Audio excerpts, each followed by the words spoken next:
le monde tourne. Direction la Birmanie, refusant de tirer sur leurs concitoyens. Les informations pullulent. Tout de suite, voici les informations. C'est le moment d'ouvrir la page internationale avec Erlich Dorelas depuis Boston, Massachusetts.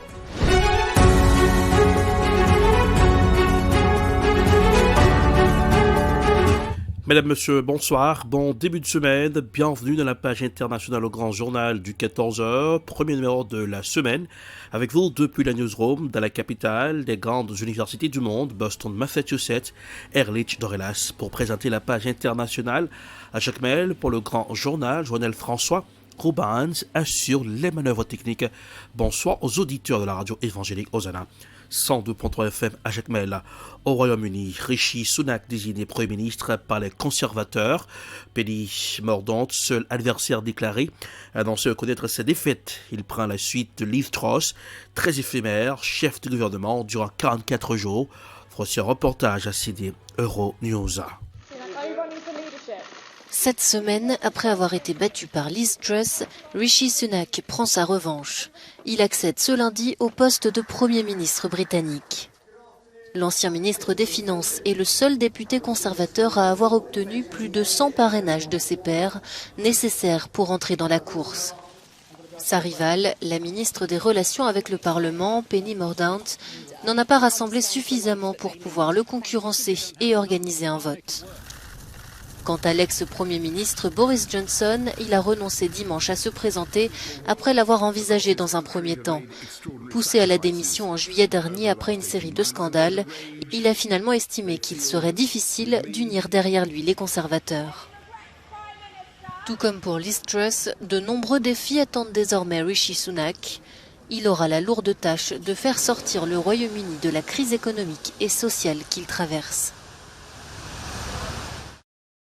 Direction le Brésil, Jair Bolsonaro a mis le feu aux poudres en bloquant plus de 600 millions d'euros de budget destiné aux universités fédérales juste avant l'élection présidentielle. En réaction, des milliers d'étudiants sont sortis manifester. Voici un reportage signé France 24. Ancien hôpital psychiatrique construit il y a plus de 120 ans, l'Université fédérale de Rio n'a gardé de sa splendeur passée que cet escalier en bois. Le reste est en décomposition. Ça fait longtemps que c'est dans cet état ? Depuis que je suis arrivée. Regardez les sols aussi. Il manque un bout là-bas. Un manque d'entretien qui représente un danger permanent pour ces étudiants, comme Jessica Pinheiro, en licence de sciences sociales. Toute l'université est construite en bois, donc s'il y a un incendie, c'est foutu. Parce qu'il n'y a pas de sortie de secours et il n'y a aucun protocole d'évacuation mis en place. Depuis le début de la pandémie, des milliers de bourses d'études et de recherche ont été également interrompues, sans explication. Comme cette université, plus de 68 autres sont à l'agonie dans tout le pays. De 2019 à 2022, le budget destiné aux universités fédérales publiques a été réduit de 50%.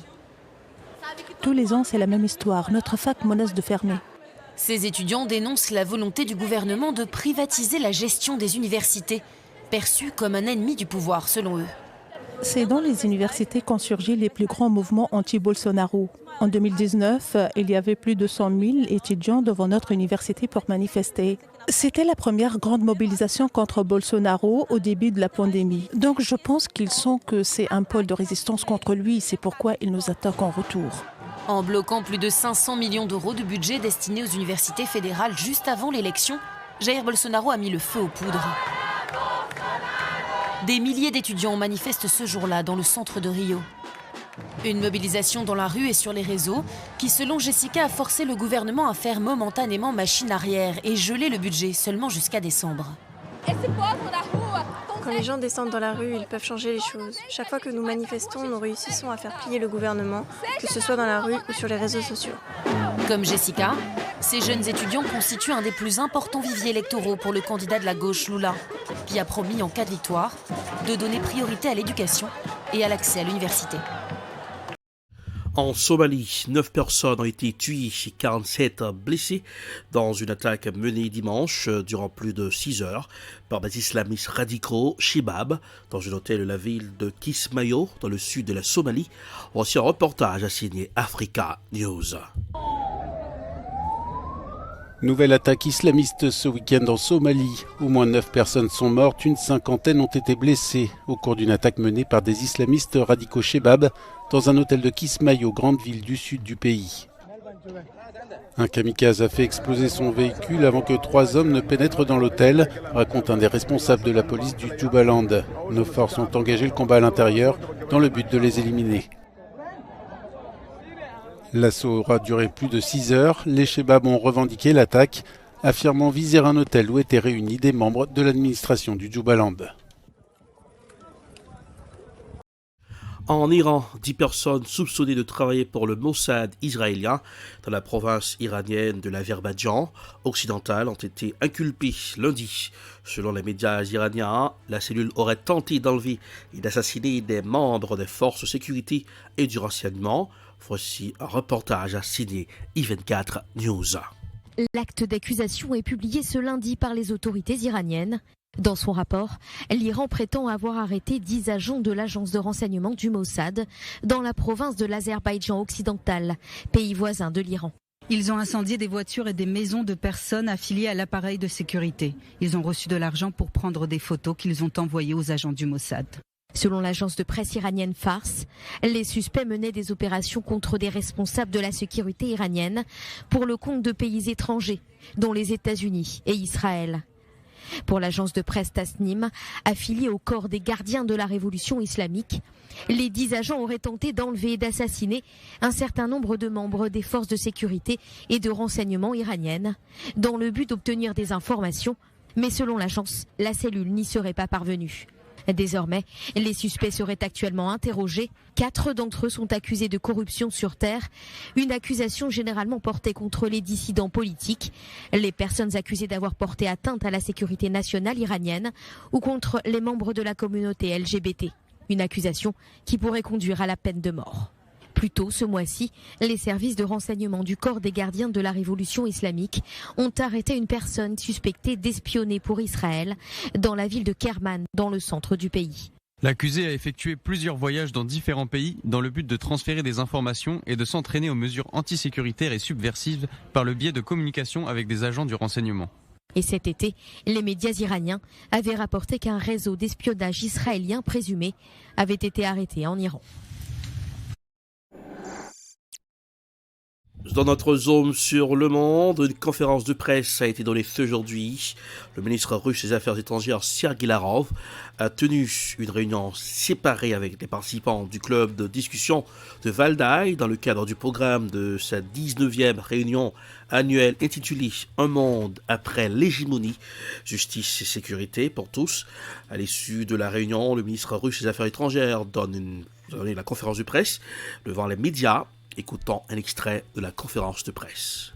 Vous savez qu'ils vivent non pas selon les normes du droit international, mais selon les règles qu'ils ont eux-mêmes érigées. Le président a évoqué ce point plusieurs fois, et ces règles consistent dans le fait que tout leur est permis. Donc avec la situation autour des drones et de l'Iran, si on regarde toutes les questions et les réponses qui ont été abordées à l'ONU, les représentants russes et iraniens n'ont pas été écoutés.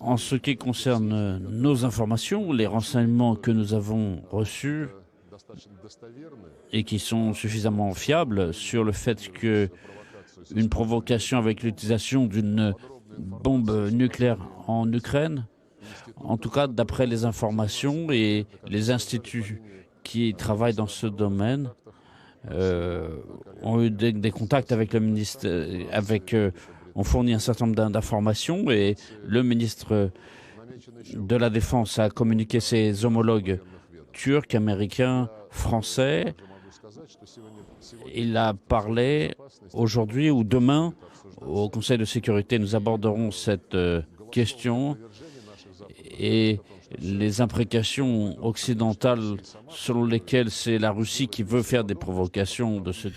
C'est ce qui met un terme à la page internationale pour ce aujourd'hui. Merci de l'avoir suivi. La production SID Prod, réalisation Télé Beltop pour le compte de la radio évangélique Hosanna 102.3 FM à Jacmel pour présenter la page internationale Erlich Dorelas depuis Boston, la capitale des grandes universités du monde. Température sur Boston pour ce aujourd'hui, en ciel sans soleil, il pleut.